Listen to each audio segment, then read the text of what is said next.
Bismillahirrahmanirrahim. Topic 5, Relationships in Triangles. Lesson 2, Bisectors in Triangles. Our main objective is to use triangle bisectors to solve problems.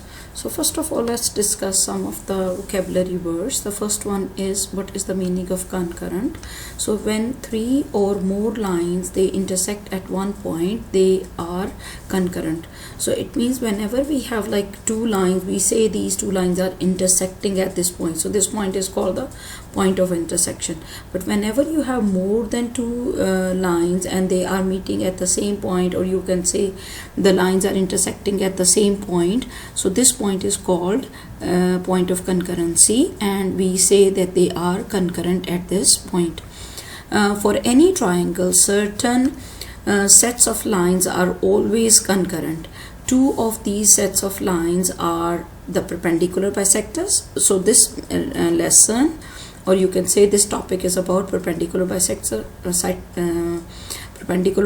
of the triangles, three sides, and the bisectors of the triangles, three angles. So let's discuss them one by one. Okay, the first one is, and it's also about the theorem number 5, concurrency of the perpendicular bisector theorem. What is it? The perpendicular bisectors of the sides of a triangle are concurrent at a point equidistant from the vertices. So what does it mean? It means, let's say if we have a triangle ABC, and these are the three perpendicular bisectors. You can see here that these are drawn here. Let's draw them with the red color. So this is the first perpendicular bisector. How I know it is the perpendicular bisector? Because look at this, it cut the line AB into two halves and it is making right angle with the side AB. Similar is the case for this point K, and this red line, it is the perpendicular bisector of PC, and this PL is the perpendicular bisector of line AC. Now this point where all these three perpendicular bisectors are meeting is called the point of concurrency, and this point will be equidistant from the vertices. What does it mean? It means like distance from P to A will be the same as distance from P to B and the distance from P to C. So you can make this rule that this point has the same distance, so PA will be equal to PB will be equal to PC, where D, F and G intersect at point P means all these points meet at point, all these perpendicular bisectors meet at point P. I hope it's clear. Okay, the point of concurrency of the perpendicular bisectors of a triangle is called circumcenter of the triangle. Now this point P is called the circumcenter of the triangle. Why it is called the circumcenter? Let me explain you. Since the circumcenter is equidistant from the vertices, you can use circumcenter as the center of a circle that contains each vertex of the triangle. This is the reason why it is called the circumcenter, because if you from this point P, because it is equidistant from A, B and C, so keeping this point as a center, if you will draw a circle, this circle will pass through the point A, B and C, and this circle is called circumscribed circle. Clear? You say the circle is circumscribed about the triangle. Okay, next what do we have? Remember that we have, you can say the circumcenter of a triangle can be inside, on or outside the triangle. Okay, it means that this circumcenter, it depends on the shape of the triangle. This circumcenter will be inside the triangle if the triangle is an acute triangle. This circumcenter will lie on the hypotenuse if it will be a right angle triangle, and this circumcenter will be outside the triangle if you will have an obtuse triangle. Now keeping this center, this point as a center, if you will draw a circle, the circle will touch all the three vertices of the triangle because it is the circumcenter. I hope these definitions are clear for you. Now next theorem 5.6, it says concurrency of the angle bisectors theorem. Now we have, this is the case of the angle bisectors. The bisectors of the angle of a triangle are concurrent at a point equidistant from the sides of the triangle. What does it mean? It means like if you bisect each angle of the triangle. Now we have three you can say angles in the triangle XYZ. Clearly you can see over here this line shows that how it has been bisected by this dotted line. Okay, now this double line shows that this has been bisected and it's going this way, and this third line, triple lines, they show that it has been bisected and it's going this way. So all the three angle bisectors are meeting at point Q. Now this point Q will be equidistant from the three sides of the triangle. What are the three sides? The first side is XY, the next side is YZ, the next is ZX. So all the three sides will be equidistant from this point. To know the distance, we always show that you can say we draw a perpendicular from this point. I will draw it with the red color. So here is the point. Let me draw it. So let's draw it with red color. So this line is showing that this is the perpendicular distance from point Q to the sides. So if you will draw a circle over here, it will be touching all the three sides of the triangle. So from here you can conclude that QM, like distance from this point where all the three angle bisectors are meeting, from this point if you go to any of the side, for example if you go to side XY, you will get a point M. So QM and QN and then QO, all these three distance will be the same.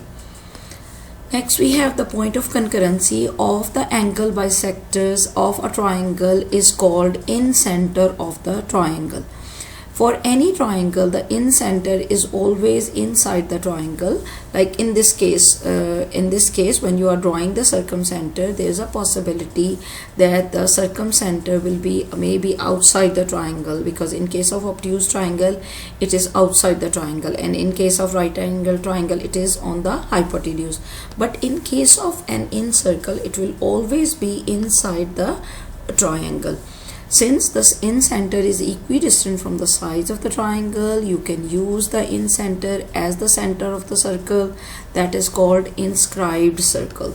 So this is the point where all the three angle bisectors, like for the angle bisector for this and the angle bisector for this and the angle bisector for this, they will meet. So keeping this point as a center, if you will draw a circle, this circle will be inside the triangle, and this circle is called inscribed circle, and this center is called the incenter. Now let's solve some questions. The first example, it says use the diagram to find the unknown quantity, and they have given you some information. We will write this information here in the diagram. First decide, is this a case of angle bisectors or is this a case of side or perpendicular bisectors? So right now we can see here clearly they put these symbols. That means they are talking about the angle bisectors. So here they said angle GFL. Where is GFL? GFL. GFL. So this angle is 34 degrees. And then they said GEL. GEL. This angle, this one, is 36 degrees. I'll write this one also outside. So this part of the angle is 34 degrees, right? Now what do they want us to find? They want us to find angle FGL. FGL. They want us to find how much is this angle. Okay, very easy. First, if this one is 36, so it means this part will also be 36, and this part is 34, so this part will be 34. So we can find the angle. First let's find the whole angle G. So how can we find the angle EGF? Because it's a triangle, so 180 minus, what will be the angle E? It will be 72. And what will be the angle this one? It will be 68, because 34 and 34 will give us 68. Here 36 and 36 will give us 72. So we can say 180 minus the sum of 72 and 34. So let's check what is the answer.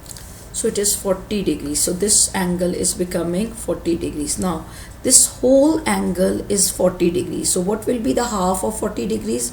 Because why do we need the half? Because it says angle FGL L is how much? So angle FGL is actually half of the angle G. So you will divide 40 by 2 to know that how much is the half of this angle. Clear? Now in the second part they are saying JL. So let's erase all this information because we are done with it. Okay, now they are saying JL, this one JL, from J to L, this measurement is 5, right? So they said how much is KL, because it's a case of the you can say in center, or this is the case of the angle bisector. That means we can draw a circle inside, so that circle will touch each side, and the distance from this in center will be the same. So if you go from L to J, it's 5. If you will go from L to K, it will also be 5. And let's say if you have a point over here M, so if you will go from L to M, that will also be 5. So how much is KL? KL will be 5 units. I hope it's clear for you. Here is try it number 5. It says if angle BAF, so this angle is 15 degrees, and they said angle CBF, so this angle is 52 degrees. Now what do they want us to find? They want us to find angle ACF. They want us to find this part of the angle. So same idea. First we have to find how much is angle A, how much is angle B, and how much is angle C. After that, whatever the answer will be for angle C, you will divide that answer by 2 to know the half of the angle C, right? Because this is the case of the angle bisectors. So let's find how much is angle A. So angle A here, it's 15, so this one will also be 15. So together angle A will be 30 degrees. Now this is 52, so this one will also be 52. So angle B will become 104. So let's find now how much is angle C. So to find angle C, you will do 180 minus, because this is the third angle of the triangle. So what will you do? You will subtract it. 180 minus 30 plus 104. Let's see, what do we have? So it gives us 46. Okay, if this one is 46, I want to know this total angle is 46. So I want to know half of it. To know that angle ACF is how much, you will divide the angle C by 2 so that we can get half of it. So it will be 23 degrees. This is part A of try it 5. Now let's see what do we have in part B. It says if EF is 3y, where is EF? So this is EF, this is EF. They are saying if EF is 3y minus 5, and DF, where is DF? This one is DF, and this one is 2y plus 4, right? So what is the distance from F to AB? From F to AB, they want us to find that if you will draw a line over here, so how long will be this one? So it will have the same measurement like these two, right? Let me also draw this one with the blue. So all these blue lines will be of the same measurement, of the same length. So first let's find the value of y. Why it is important to get the value of y? Like even in last video I told you that whenever a variable is involved, first we have to get the value of the variable. So we can say 3y minus 5 equals 2y plus 4. Now bring all the y's, or you can say the variable terms, on one side and take all the constant numbers on the other side. So you will have y equals 9. This is step 1. Now what will you do to do step 2? First let's find how long is either DF or how long, FD, or how long is FE. It's your choice. You can put the value of y in this one, or you can put the value of y into this one. It will give you the same answer. So let's find FD. So FD or DF, it is the same thing. It will be equal to 2y plus 4. Now substitute the value of y, that is 9. So 9 2s are 18 plus 4. So it is giving us 22. This shows that FD is 22.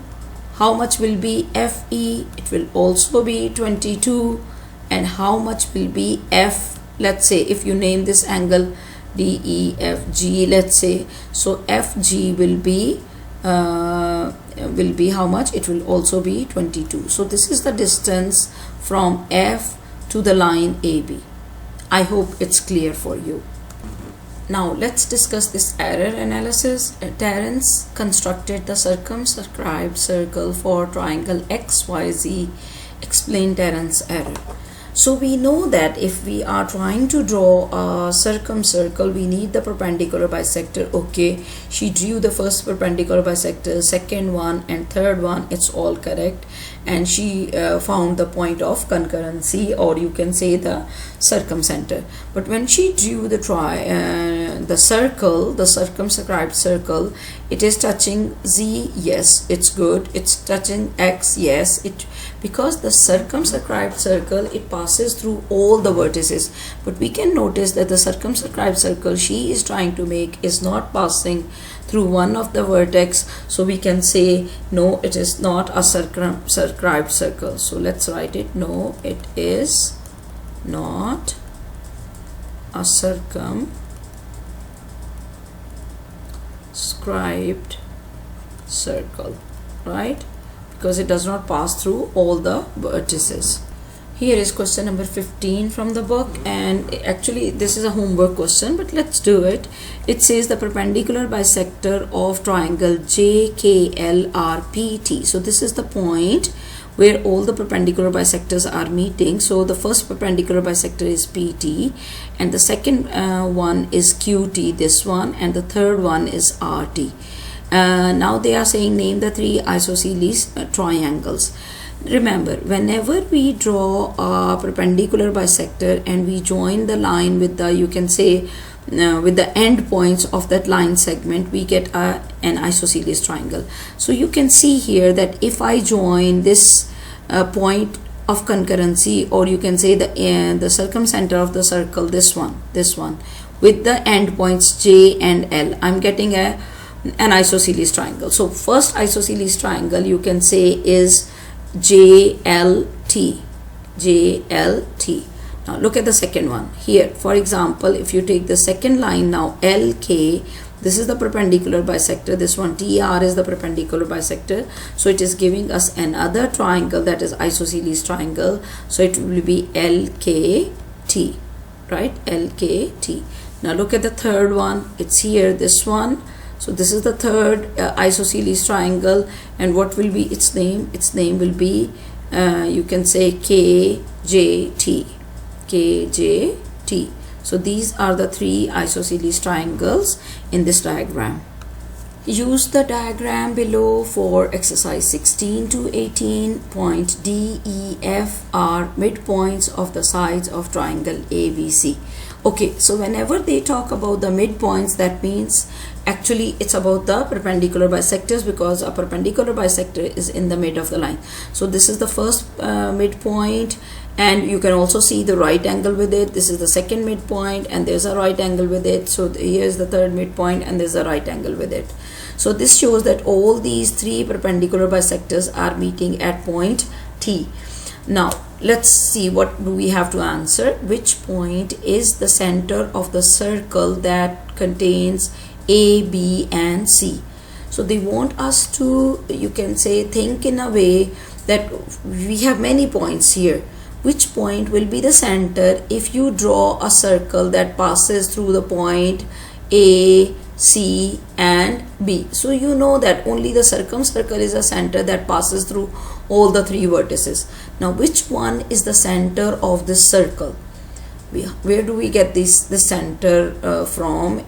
This center, it comes from all the you can say where all the three perpendicular bisectors meet. So look at this. This is the first perpendicular bisector, this is the second perpendicular bisector, and this is the third perpendicular bisector.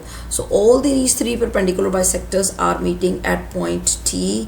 So we can say point T is the center of the circle they are talking about in the question. Is that clear? Okay, why it is outside the triangle ABC? Because triangle ABC is an obtuse triangle, so its center, or you can say its circumcenter, will lie outside the triangle. Is that clear? Which point is the center of a circle that intersects each side of triangle ABC exactly at one point? Because now they are saying it should intersect each side. So this shows that it will be something related to the angle bisectors of the triangle. Now if you look at this angle bisector, it is taking us to point P. If we look at this angle bisector, it is also taking us to point P, and this angle bisector is also taking us to the point P. So P is the point because the point where all the angle bisectors of the triangle meet is actually the in-center. So if you will draw a circle over here, it will touch all the three sides of the triangle. So you can say the answer will be point P. Here is question number 18. It says the perpendicular bisector of AB is M. So that means that perpendicular bisector of AB is here, this one. So they named it this line with the letter M. And then they are saying at the perpendicular bisector of BC. So BC, this one is not for AB. This one is not for AB. They said the perpendicular bisector for AB. So it is here, this one, right? It's M, and the perpendicular bisector of BC is N. So this is the perpendicular bisector of BC, and they named it as N. Lines M and N intersect at point T. Yes, we can see that both these lines are meeting at this point T, right? They are intersecting or joining each other at point T. If TA, so TA means this distance. If TA is 8.2, how much will be the value of TC? This is what they want us to find. So because this is the circumcenter, that means if you will go from this point, the circumcenter, to point A, you will cover the same distance if you will go to point B or if you go to the third point C, because it says the circumscribed circle, it passes through all the three vertices. That means from the center they will be equidistant. So TC will become equal to 8.2 units. Clear? Next question, number 19. It says find the values of EG and GF. Now better pause the video here, solve both these questions on your own, and then play the video to check your answers. Here are the answers for both the questions, because they said how long is EG. So clearly we can see from here that EG is the point where the angle bisectors are intersecting. So if it becomes the in-center. So in-center means it will be equidistant from this side. So this side is 9, and this side will also be 9, and this side will also be 9. So here they asked us to find EG. So EG will become 9. In the second part they said GF. So GF will also be 9. So both the answers for these two questions are 9. Now here is the homework question. They said find the radius of the, actually they have given some information that you have to put over here, or you can say it's better to write this information here in the diagram, and then they want us to find the radius of the circumscribed circle. So let's put the values into the diagram. So they said first XY is 24. So this whole line XY is 24. So this shows that this one will be 12 and this one will be 12. Like from X to J and from Y to J, both the measurements will be 12. Next they are saying XZ. So this whole line X to Z is actually 22. So we can say this part will be 11 and this part will also be 11. Next they are saying JQ is 5. So this JQ, this small line from here to here, it's 5. Find the values of values round to the nearest tenth. So the first thing they want us to find the radius of the circumscribed circle. So remember, the circumscribed circle, it is a point where all the bisectors, the side bisectors, they meet. So here Q is the point, Q is the circumcenter. So if I will go from here to point X, I will cover the same distance.